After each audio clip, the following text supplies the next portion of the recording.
D'abord, le vieux, c'est quelqu'un de très âgé, il a presque 83 ans.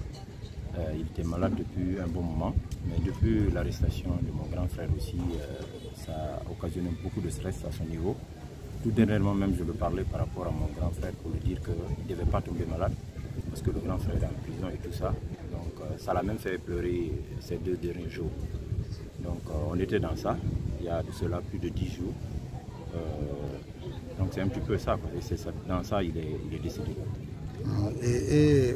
Pendant son vivant, comment lui et vous partagez la disparition de votre frère?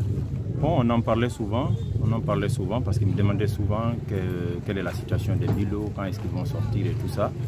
Mais je n'avais pas quoi dire exactement, quoi, parce que je n'avais pas d'informations par rapport au Bilo. Je disais souvent que dans sous peu, ils vont être libérés. Mais malheureusement, Dieu en a décidé ainsi. Un moment de douleur, il y a un autre qui pour le moment reste, voilà, vous agace. Aujourd'hui, qu'est-ce que vous pouvez dire aux autorités après la disparition de... Moi, ce que j'ai à dire à l'endroit des autorités, c'est de les faire comprendre que ça fait beaucoup de mal à la famille.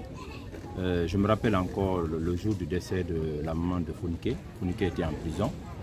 Ça a donné ce que ça a donné. Aujourd'hui, les parents ne se portent pas bien. Il y a mon papa qui ne se portait pas bien et il a rendu l'âme aujourd'hui. Il y a ma maman aussi qui ne se porte pas bien. C'est souvent des soucis, des stress depuis leur arrestation. Ça ne finit pas. Et je suis le seul aujourd'hui qui est auprès de la famille, qui connaît aujourd'hui ce que la famille endure vraiment. Merci. Donc, c'est ce que j'avais à dire par rapport à ça. Ok. L'enterrement, le programme d'enterrement, comment ça se passe? Bon, il y a notre grand frère ici, l'aîné, qui est venu du Libéria. Il a décidé à ce qu'on fasse l'enterrement ici à partir de 16h, après la prière de 16h.